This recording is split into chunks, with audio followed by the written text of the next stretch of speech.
Hola, el día de hoy nosotros les presentaremos el tema de los tejidos. Hablaremos especialmente de los tejidos vegetales y los tejidos animales.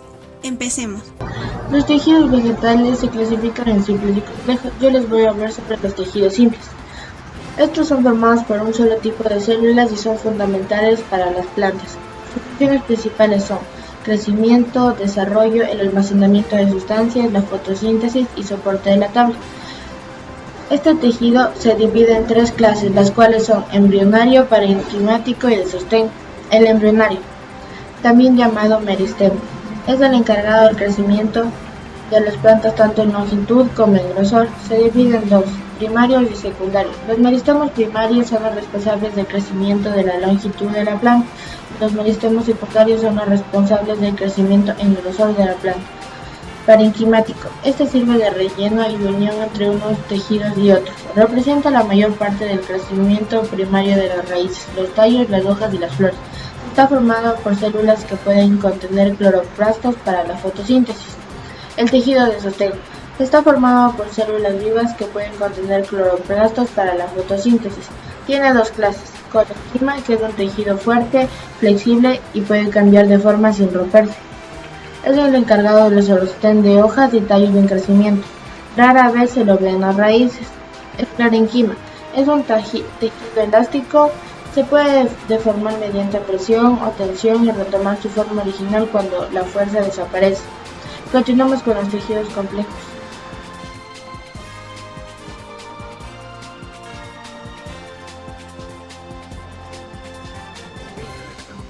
Los tejidos complejos del tejido vegetal. Entre los tejidos complejos vegetales existen los tejidos conductores y los tejidos dérmicos. Los tejidos conductores. Los tejidos conductores son especializados en la conducción de sustancias inorgánicas y orgánicas a través de los órganos de la planta. Existen dos tipos de tejidos conductores, esos son el xilema y el floema. El xilema, también llamado leño, se encarga del transporte y reparto de agua y sales minerales provenientes fundamentalmente de la raíz del resto de la planta, aunque también transporta otros nutrientes y moléculas señalizadoras. Es también el principal elemento de soporte mecánico de las plantas, sobre todo en aquellas con crecimiento secundario. El floema, también llamado líber o tejido criboso, es un tejido de conducción formado por células vivas. Su principal misión es transportar y repartir por todo el cuerpo de la planta las sustancias carbonadas producidas durante la fotosíntesis o aquellas movilizadas desde los lugares de almacenamiento y otras moléculas como las hormonas vegetales. Tejidos dérmicos. Son los tejidos que forman la capa externa de la planta. La protegen de los agentes externos, como la lluvia, parásitos, golpes, etc. Existen dos tipos, el epidérmico y el suberoso. El tejido epidérmico. El tejido epidérmico vegetal es el tejido protector vivo que recubre la superficie de toda la planta cuando ésta posee una estructura primaria. Es una capa impermeable y gruesa y normalmente está formada por una sola capa heterogénea. Tejido suberoso. Corresponde a la capa superficial de células que recubre todo el cuerpo primario de la planta, como son tallos, raíces, hojas, flores, frutos y semillas. Algunos autores denominan a la epidermis de la raíz como rizodermis. Es un tejido primario y se origina a partir de la meristemos apicales y en particular de la protodermis. Forman el límite externo de las plantas y se encuentran en contacto con el medio ambiente. Es el responsable de proteger a la planta contra la desecación y a su vez permitir que ocurra el intercambio gaseoso. Esto ha sido la explicación de la clasificación de los tejidos complejos vegetales.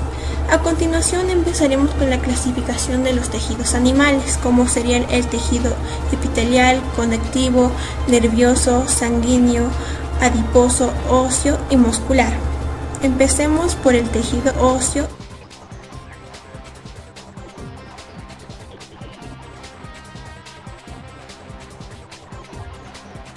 Tejido óseo es un tejido especializado del tejido conjuntivo, constituyente principal de los huesos en los vertebrados. Está compuesto por células y componentes extracelulares calcificados que forman la matriz ósea. Se caracteriza por su rigidez y su gran resistencia a la tracción, compresión y las lesiones. En su faceta mecánica, los huesos sostienen las partes blandas del cuerpo y protegen a los órganos, como el cerebro, pulmones y corazón. También sirven como palanca para el agarre de los músculos y la generación de los movimientos. Como centro metabólico, el tejido óseo almacena calcio y fósforo y regula su metabolismo. Además, en el interior de los huesos, en la médula ósea, se generan las células sanguíneas.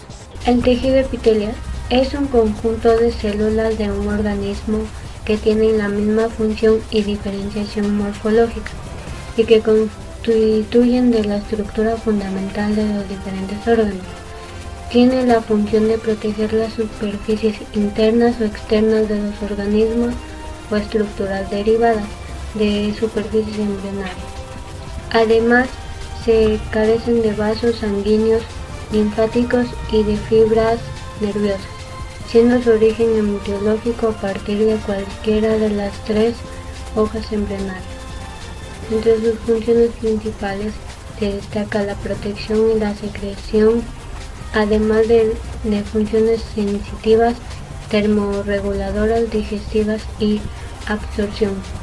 Por tal razón, sus células no son iguales ni se encuentran en la misma cantidad. Los tejidos epiteliales se pueden clasificar de epitelios de revestimiento y epitelios glandulares. El tejido epitelio de revestimiento. Los epitelios de revestimiento se pueden clasificar sobre la base de 2 criterios: su ubicación y su función. Tejido de epitelios glandulares. El epitelio glandular está constituido por células especializadas en la secreción de diferentes sustancias. Las células secretoras se suelen asociar para formar glándulas. Estas glándulas se forman a partir de un epitelio de revestimiento. Las glándulas se denominan exocrinas si el producto de secreción queda en el exterior del cuerpo, como por ejemplo en la piel.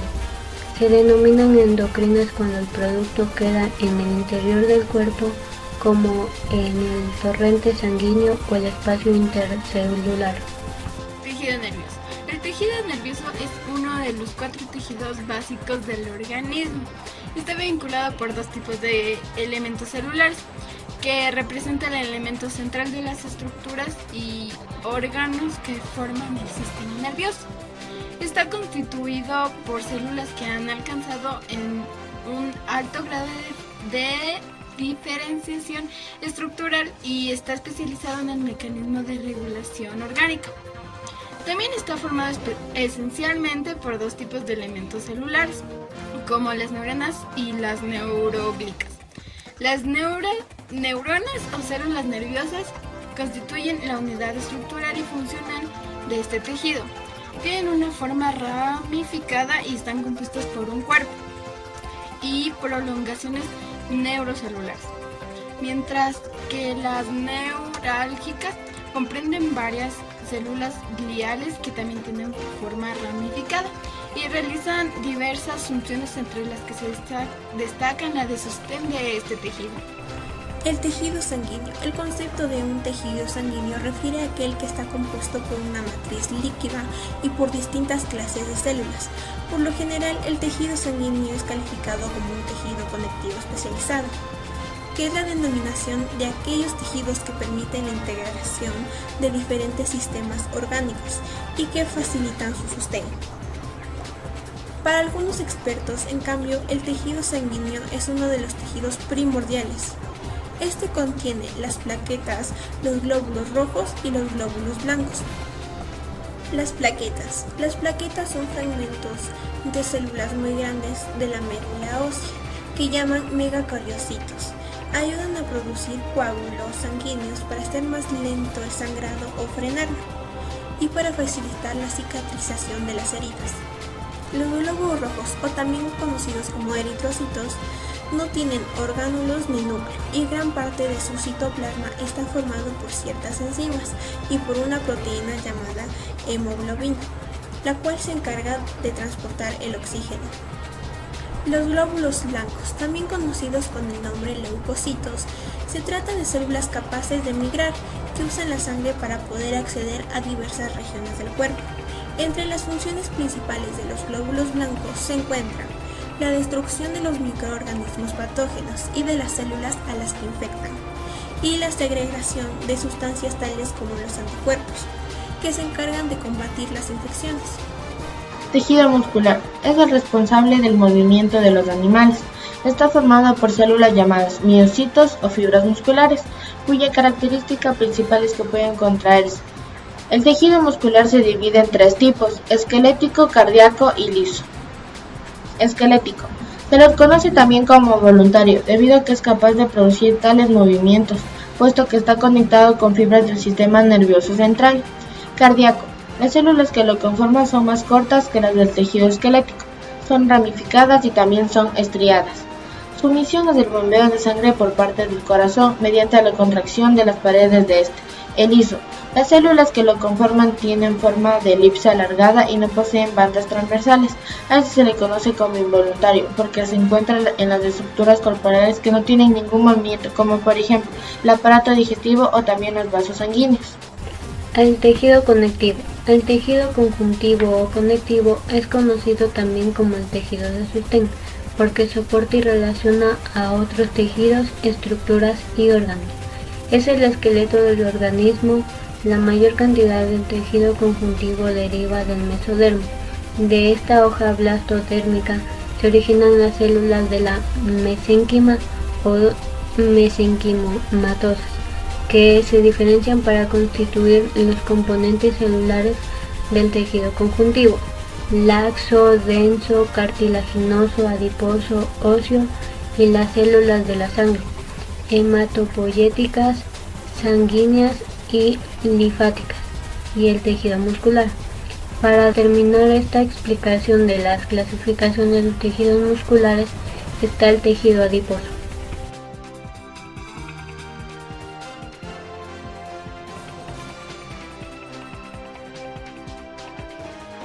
Tejido adiposo es el tejido de origen mesenquimal conformado por la asociación de células que acumulan lípidos en su citoplasma.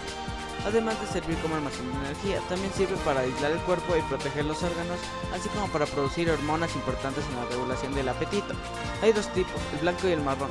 Cuando se habla de tejido adiposo, generalmente se hace referencia al blanco, ya que es mucho más abundante que el marrón.